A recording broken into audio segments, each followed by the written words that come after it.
আসসালামু আলাইকুম রহমতুল্লাহ। সম্মানিত দর্শক, একজন লোক যখন মারা যায় তখন আত্মীয় স্বজন বা নিজের লোকদের উপর কিছু কর্তব্য তাদের উপর জরুরি হয়ে যায়, ওয়াজিব হয়ে যায়, ফরজ হয়ে যায়। সে কাজটা হলো তাকে দাফন কাফন করা। এগুলো তাদের উপর দায়িত্ব হয়ে যায়। তো অনন্তকাল এই কবরের মধ্যে থাকতে হবে ভাই। কেউই সারা জীবন দুনিয়াতে থাকতে পারবে না। এই অনন্তকাল যে দুনিয়াতে থাকবে সেই ঘরটা সুন্নত তরিকা আল্লাহ রাসূল সাল্লাল্লাহু আলাইহি ওয়াসাল্লামের নিয়ম অনুযায়ী, ইসলামের অনুযায়ী যদি না হয়, এর থেকে আর দুঃখের বিষয় কি হতে পারে। তাই আমরা ইসলামের নিয়ম অনুযায়ী কবর খোঁড়ার নিয়মটা জেনে নেব। কবর খোঁড়ার নিয়ম দুই প্রকার রয়েছে ইসলামে। সেই দু প্রকার আপনাদেরকে বিস্তারিতভাবে সুন্দরভাবে বুঝিয়ে দেবো। এই ভিডিওটি দেখলে পুরোপুরি বুঝে পারবেন।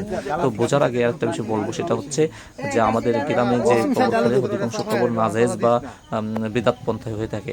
তো সেটা আমি এক জায়গায় বাধা দিলাম। বাধা দেওয়ার পরে সে বলতেছে যে আপনারা নতুন নতুন বুঝুরা নতুন নতুন মাসালা দেন। তাদেরকে আমি বললাম, মুরব্বী, যে আমি যে মাসালাটা আপনাকে দিব এটা তো হাজার হাজার বছর আগে কিতাব লিখে গিয়েছে।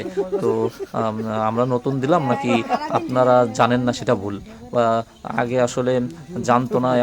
অনেক অনেক মানুষই না জেনে উল্টোপাল্টা কাজ করতো। এখন কেউ যদি না জেনে কোনো উল্টোপাল্টা কাজ করে সেটা কি ঠিক হয়ে যাবে? আর যেটা জেনে করা হবে সেটা কি বেঠিক হয়ে যাবে? এটা কি কোনো নিয়ম হলো?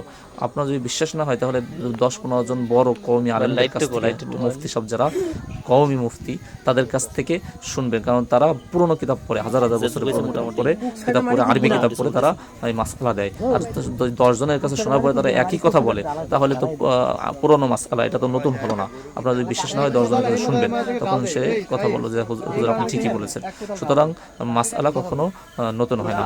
চলুন আমরা জেনে নেব দুইটা কবর খননের নিয়ম। প্রথমত আপনাদেরকে সুন্নাত তরিকার কবর খননের নিয়ম শেখাবো এবং দেখাবো। প্রথমেতে সুন্নত তরিকা, যেটা আল্লাহ রাসূল সাল্লাল্লাহু আলাইহি ওয়াসাল্লামকে কবর দেওয়া হয়েছে যে সিস্টেমে, সেই কবরটাকে বলা হয় বুগলি কবর। সেই বুগলি কবর আপনাদেরকে দেখাবো। চলুন দেখতে থাকি এবং বুঝতে থাকি কিভাবে খনন করবেন। সম্মানিত দর্শক, যে সুন্নত তরিকা বা বগলি কবর খননের নিয়ম হচ্ছে, সেটাকে বলা হয় লাহাদ বা বগলি কবর। এটা আল্লাহ রাসূল সাল্লাল্লাহু আলাইহি ওয়াসাল্লামকে দেওয়া হয়েছে। লাহাদ বা বগলি কবর খননের নিয়ম হলো, মায়াত যতটুকু লম্বা হবে তার মাপ অনুযায়ী অর্ধেক বা আরেকটু বেশি কবর খনন করা। একটা খড়ি দিয়ে মাপ নেবেন। অর্ধেক বা মায়ের যতটুকু লম্বা তার অর্ধেক বা আরেকটু বেশি গর্ত করবেন। এরপর মায়েতের মাপ অনুযায়ী পশ্চিম দিকে, মায়েতের মাপ অনুযায়ী মায়ের যতটুকু ঠিক ততটুক পশ্চিম দিকে, পশ্চিম দিকে শুধু মায়েতকে রাখা যায় এই পরিমাণ মতো মূল কবরের সীমানার বাহিরে, যে মূল কবরটা আছে তার সীমানার বাহিরে অতিরিক্ত আরও একটু বক্স এর মতো স্থান খনন করা। এই যে দেখতেছেন, দেখাবো আপনাদেরকে ছবিতে। এই যে দেখেন ভিতরে ঢুকে গেছে, ভিতরে ঢুকাই দেবেন আর একটা মায়েতের মতো একটা বক্স করবেন। এই অতিরিক্ত স্থানে মায়েতকে রাখার পর কাঁচা ইট বা বাঁশ দিয়ে পুরোটা বন্ধ করে দিতে হবে এবং পুরো কবরকে মাটি দ্বারা পূর্ণ করে দেওয়া। এটাকে লাহাদ বা বগলি কবর বলা হয়। লাহাদ বা বগলি কবর এর নমুনা বা দেখেন ছবিতে, ফটোতে দেখেন কীরকম। এই যে দেখতেছেন কবরটা, এই কবরের ভিতরে ওই পশ্চিম দিকে আরেকটা কবর খনন করা হয়েছে, গর্ত, ওইখানে মায়েতকে রাখতে হবে।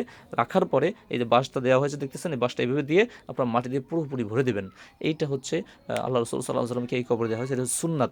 তো আল্লাহ নবীকে কি নতুন কবর দেওয়া হয়েছে না? বহু থাকে। তো যারা বলবে যে নতুন নতুন মাসালা, না, এটা ভুল। আসলে আমরা জানি না, যার কারণে ভুল করেছি। তো এখন আপনারা যখন খনন করবেন এইভাবে করবেন। আরেকটা, এই এই কবর খনন করতে হলে মাটি খুব ভালো মাটি লাগে, আর ভালো মাটি না হলে এই কবরটা খনন করা যায় না। সুতরাং মাটি যদি দুর্বল হয় তাহলে আপনি সিন্দুক কবর খুঁজবেন। আর সিন্দুক কবর খোঁজা জায়েজ, এটা আপনি করতে পারবেন। সিন্দুক কবর খোঁজার নিয়ম আপনাদেরকে দেখাবো, চলুন দেখে আসি।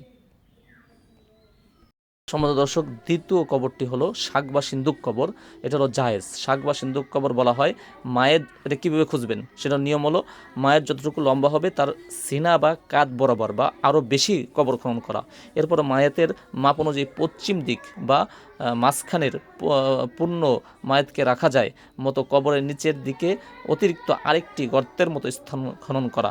এই অতিরিক্ত স্থানে পূর্ণ মায়েতকে পরিপূর্ণ কিবলামুখী করে ঢুকিয়ে রাখার পর উপরের দিকে কাঁচা ইট বা বাঁশ দিয়ে পুরোটা বন্ধ করে দিতে হবে এবং পুরো কবরকে মাটি দ্বারা পূর্ণ করে দেওয়া শাক বা সিন্দুক কবর বলা হয়। শাক বা সিন্দুক কবরের নমুনা দেখেন কিভাবে। এই যে দেখতেছেন কবরটা, এই যে শাক বা সিন্দুক কবর, এই কবরের একটা কবর খনন করা হয়েছে। এই কবরের মাঝখানে দেখেন এই যে একটা কবর, এইভাবে খনন করবেন যাতে মায়েতকে রাখা যায়। রাখা গেলে উপরে বাঁশ দেবেন যাতে মায়েতের মানে শরীরে স্পর্শ না করে, এতটুকু খুঁজবেন, খোঁজাবে ওটিয়ে রাখবেন। এই যে এই নিয়মে এবার বাঁশ দিয়ে পুরো কবর ঢেকে দিবেন। এটা হলো জায়েজ। এটা গ্রামে না খুঁজে, যেটা না জায়েজ বা যেটা বিদাত বা উল্টোপাল্টা সেটা খোঁজা হয়। সম্মানিত দর্শক, এইভাবে কবর খুঁজবেন। ধন্যবাদ। আমাদের চ্যানেলটি সাবস্ক্রাইব করে আমাদের সঙ্গে থাকবেন। হয়তো বা বুঝতে পেরেছেন। আসসালামু আলাইকুম রহমতুল্লাহ।